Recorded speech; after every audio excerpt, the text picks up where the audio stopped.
intervient. Donc s'il est enherbé, on va avoir par exemple beaucoup plus de vers de terre que si le sol est nu ou même paillé. Donc ça, c'est les bizarre, le paillet, là, quand même.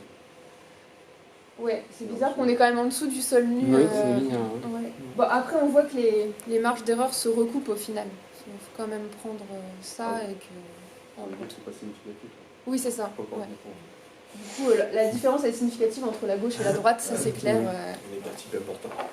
Vous savez pas si ça a été paillé, qu'est-ce qu'ils entendent pailler avec du chambre de lin, du miscanthus ou de la paille Le paillage plastique, pour recycler le plastique, paillage plastique. Ils vont pas dans ce degré Parce d'information-là, je que pense. la paille tout court, je ne suis pas étonné que ce soit sur si mauvais résultats, sur la paille tout court. Ouais, ok. Puisque on sait très bien que la paille tout court, c'est catastrophique. Hein.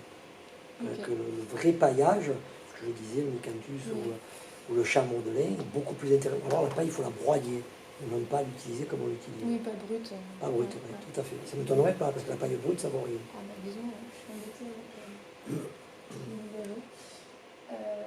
Ensuite, là, c'est des résultats sur des couverts permanents. Alors, sans aller dans le détail, donc là, en fait, ce qui a été regardé, c'est les rendements par rapport à un témoin. Et donc, en fait, quand le couvert est bien géré, c'est-à-dire qu'il ne va pas être trop compétitif avec la culture, globalement, on va avoir une augmentation des rendements et qui est surtout due en fait, à la nutrition azotée, puisqu'on a un meilleur recyclage de ces nutriments. Donc, le deuxième élément important, ça va être d'avoir un paysage qui est diversifié, justement, comme pour l'abeille, fournir le gîte et le couvert. Alors, c'est là que les infrastructures, puisqu'on dit agroécologiques, elles sont importantes, je les citerai après.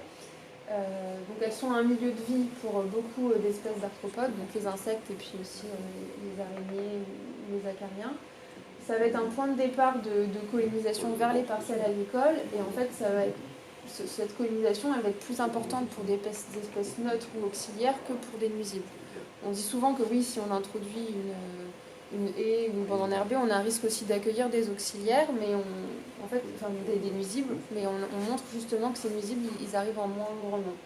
L'idée, c'est de créer en fait le bon équilibre. Et voilà, donc ensuite, ils fournissent des aliments qui vont être complémentaires ou supplémentaires des cultures, dans le sens où des cultures peuvent proposer une floraison, une ressource pendant une partie de l'année, mais pas suffisamment longtemps. L'exemple d'une espèce intéressante, c'est le lierre qui va fleurir très tard dans l'année, donc jusqu'à l'automne, et offrir une floraison plus tard.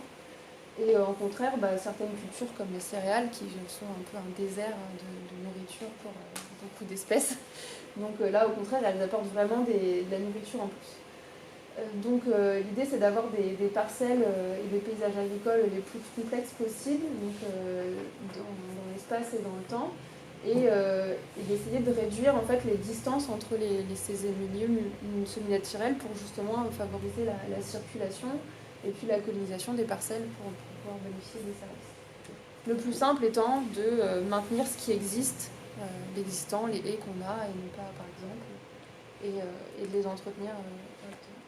Donc voilà un peu tout ce qu'on peut citer comme infrastructures agroécologiques. Donc les plus connus, ça va être les haies, les bosquets, les arbres qui sont isolés, les bandes enherbées, les mares aussi. Après on a, alors c'est une slide que j'ai tirée d'une autre présentation. Donc ça c'est vraiment les infrastructures agroécologiques qui sont bien connues et on a des choses qui sont plus ou moins comptées dans les infrastructures agroécologiques. Mais peu importe, elles ont un intérêt. Les prairies, l'agroforesterie intraparcellaire, ça va être des zones qui sont productives mais qui ont un intérêt pour la biodiversité.